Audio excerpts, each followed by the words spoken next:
वो यूपी में बोल के मेरा धमकी दे के मेरा गद्दार लेने का ऐलान करके कोई फायदा नहीं है। जहाँ मस्जिद का शिलान्यास होगी वहाँ तो आना चाहिए ना, आने दीजिए ना।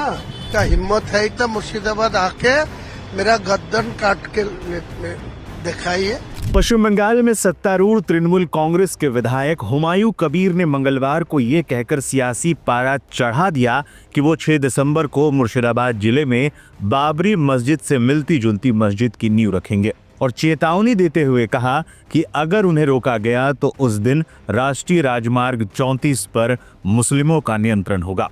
बेलडांगा से विधायक कबीर कई महीनों से बागी तेवर अपनाए हुए हैं। उन्होंने हाल ही में एक नया संगठन बनाने की अपनी मंशा भी जाहिर कर दी थी। कबीर ने मंगलवार को संवाददाताओं से बातचीत में मुर्शिदाबाद प्रशासन पर आरएसएस एजेंट के रूप में काम करने का आरोप लगा दिया। उन्होंने अधिकारियों को चेतावनी दी कि उनके कार्यक्रम को रोकने की कोशिश नहीं करें, वरना ये आग से खेलने जैसा होगा। कबीर ने इस दौरान कहा, मैंने 1 साल पहले कहा था कि मैं बेलडांगा में बाबरी मस्जिद की नींव रखूंगा। आपको दिक्कत क्यों हो रही है? क्या आप भाजपा के इशारे पर चल रहे हैं? अगर उन्हें बाबरी मस्जिद की नींव रखने से रोका गया तो NH 34 उनके नियंत्रण में होगा, मुसलमानों के नियंत्रण में होगा। हुमायूं कबीर ने राज्य की तृणमूल सरकार पर आरएसएस के एजेंट के रूप में काम करने का आरोप लगाते हुए कहा, मैं शांति भंग नहीं करूंगा, लेकिन अगर कोई शांतिपूर्ण कार्यक्रम में बाधा डालता है तो मैं जवाब देने के लिए तैयार हूं। इससे पहले 29 नवंबर को मीडिया से बात करते हुए उन्होंने चेतावनी देते हुए कहा था कि मैं गर्दन देने के लिए भी तैयार हूं। बाबर क्या किया? बाबर 464 साल पहले है, वो बाबर का जो सेनापति था बाकी, उनको नेतृत्व में ये मस्जिद बनाया। तो मस्जिद तोड़ दिया ठीक है, वहाँ राम मंदिर बना गया। मैं तो कोई विरोध नहीं किया, कुछ नहीं बोला, लेकिन मैं बाबर के नाम पर मस्जिद बनाएगी तो उनका क्या दिक्कत है? उनका क्या विरोध करने का क्या रिजीम है? वो मुझे सुप्रीम कोर्ट कोई बाबरी मस्जिद मना करने के लिए कोई निर्देश दिया है तो दे दीजिए।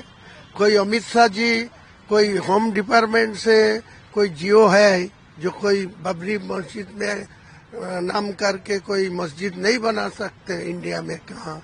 वो भी जियो दे दीजिए तो मैं नहीं बनाऊंगी, दूसरे किसी को नाम बनाएगी। लेकिन मेरा लड़का जन्म लेंगी, उनका नाम क्या रखूंगी तो बोलने का क्या हक है? आपके ऊपर आप पर धमकी भी लगाया जा रहा है कि कुछ भी हो जाए मस्जिद हम वहाँ बनवाने नहीं देंगे। ठीक है, मैं तो चैलेंज एक्सेप्ट किया। वो यूपी में बोल के मेरा धमकी दे के मेरा गद्दन लेने का ऐलान करके कोई फायदा नहीं है। मेरा गद्दन लेंगी तो गद्दन जहाँ मैं रुकूंगी, जहाँ मस्जिद का शिलान्यास होगी वहाँ तो आना चाहिए ना, आने दीजिए ना। कौन मेरा गद्दन लेंगी तो मैं देख लूंगा, मैं गद्दन देने के लिए तैयार हूँ। आप एक बार मस्जिद बना के देखिए, इस चैलेंज को कैसे बार बार रिपीट करने का कोई जरूरत नहीं है। उनका हिम्मत है तो मुर्शिदाबाद आके मेरा गद्दन काट के दिखाइए। मैं गद्दन देने के लिए, शहीद होने के लिए मैं तैयार हूँ, समझे? लेकिन मस्जिद बनाएंगे? हाँ जरूर। और नाम उसका क्या रखेंगे? क्या नाम क्या रखेंगे, बाबरी या कुछ और?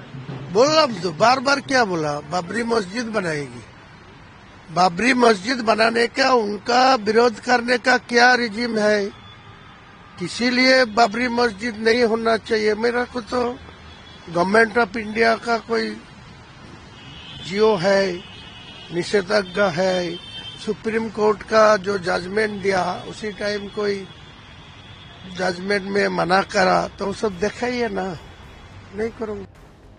कबीर की इस टिप्पणी ने नए सिरे से सवाल उठने लगे हैं कि सत्तारूढ़ पार्टी ने महीनों तक बगावत करने के बावजूद उन पर कार्रवाई क्यों नहीं की है, खासकर तब जब मुख्यमंत्री ममता बनर्जी खुद मुर्शिदाबाद में हैं। तृणमूल कांग्रेस ने कबीर की टिप्पणियों से पहले ही किनारा कर लिया है। पश्चिम बंगाल के मंत्री और जमीयते उलेमाए हिंद के बंगाल अध्यक्ष सिद्दुकुल्ला चौधरी ने चेतावनी दी कि बंगाल को खतरनाक माहौल में धकेलने के लिए नया भावनात्मक माहौल बनाया जा रहा है। इससे पहले तृणमूल सांसद कल्याण बनर्जी ने भी कबीर के राजनीतिक महत्व को सिरे से खारिज करते हुए कहा था कि पश्चिम बंगाल के लोग ममता बनर्जी पर भरोसा करते हैं। कौन क्या कहता है इससे कोई फर्क नहीं पड़ता, उनका कोई महत्व नहीं है।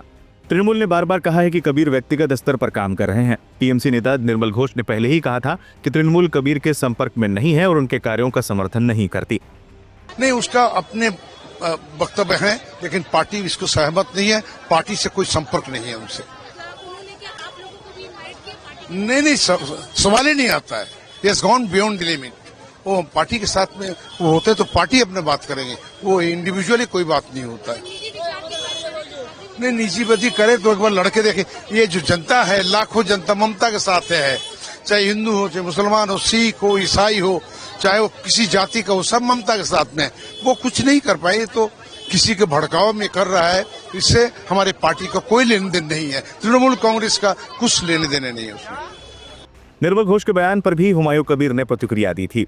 निर्मल घोष को कोई मेरा रिक्वेस्ट किया जो आपको सपोर्ट चाहिए, आपको मुझे पैसा चाहिए, कोई बोला तो उनको बोलना क्या लेके बोल रहा है तो उनका बात छोड़ दिए। नहीं तो वो तो निर्मल घोष मेरा विधानसभा का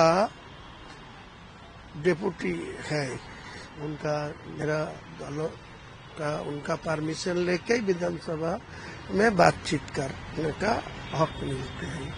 तो मुझे विधानसभा का जो विधायक हूँ, मैं आने टाइम में दिसंबर में नहीं उनको रिजाइन कर दूंगा और कुछ बोलेगा। दादा, मुख्यमंत्री भी मुर्शिदाबाद जा रही है तो क्या हुआ, मुख्यमंत्री तो सब जगह में जाने का हक है, हो जाएगा तो उनका साथ मेरा क्या है। इस मसले पे आपसे बात हुई उनसे? नहीं। तो आपने कहा कि जरूरत पड़ी तो रिजाइन भी दे देंगे दिसंबर। हाँ, दिसंबर मास के अंदर में ही रिजाइन कर देंगे, पार्टी छोड़ दूंगी, लेकिन एक काम से मैं पीछे नहीं हटूंगी। क्या मैं क्या बात है। वहीं मुख्य विपक्षी दल बीजेपी ने सत्तारूढ़ टीएमसी पर चुपचाप स्थिति को बढ़ावा देने का आरोप लगाया है। प्रदेश अध्यक्ष समीक भट्टाचार्य ने आरोप लगाया कि तृणमूल बंगाल को अराजकता की ओर धकेल रही है। ऐसी घोषणाएं सांप्रदायिक भावनाएं भड़काने और ध्रुवीकरण करने के लिए है। वहीं सीपीआईएम नेता मोहम्मद सलीम ने इस घटना को तृणमूल की वैचारिक अस्थिरता का एक और उदाहरण बताया है। आजादी के बाद से जितने हुए थे तो 10 साल में 14 साल में वो बढ़ गया। तो इससे पता चलता है कि किस तरह के धांधली और लूट हो रहा है सरकारी खजाने का। मुर्शिदाबाद में बाबरी मस्जिद किस तरह से देख रहे हैं? अभी कोई बाबर है ही नहीं। मैं बहुत पहले कहता था, जब आप लोग ये टिपू सुल्तान के मस्जिद के इमाम को शाही इमाम कहते थे, हम कहते जब शाह नहीं है तो शाह मस्जिद भी नहीं है तो शाही इमाम भी नहीं हो सकता है, रॉयल। तो अगर आप बोले कि इंपीरियल गिरजा बन रहा है तो कहां से बनेगा? इंपीरियल गवर्नमेंट रहेगा तब ना बनेगा।